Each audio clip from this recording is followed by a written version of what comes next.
Here at the grave of Molly Corbett, one of the most ostentatious memorials in the cemetery. And Deborah, a bit of a mystery behind this. Very much so. I mean, it's a beautiful family vault. Molly and both of her parents are buried here, but we don't know what their connection was to Worthing. Molly died in Lausanne at finishing school. And was brought here. She was only 15 when she died. She was brought here, buried, rumour has it, in a glass coffin.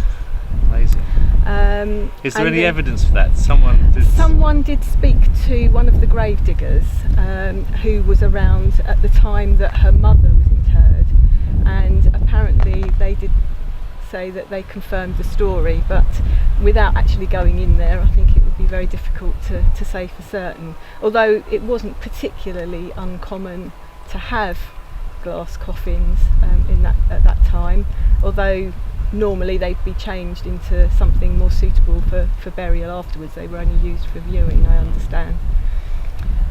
But yes, so she died there. Her father, who was a mining engineer, he died in Mexico in 1944, but then was brought here about 3 years later, and he was interred in the vault. And then her mother, who was a tennis player in Singapore, she went back to Australia, which is where she actually came from, and she died in Australia in 1985 and then was brought back here into the family vault. But we've spoken to family members, we've spoken to friends of the family, and nobody seems to know what the connection was with Worthing and why they chose Worthing for their daughter's burial. They died Switzerland, Australia, Mexico, and they brought the bodies here. And no one knows why.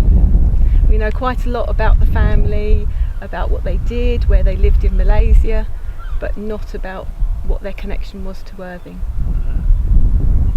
So if anyone's got any ideas, get in contact. Please get in contact, because we're still looking for that connection.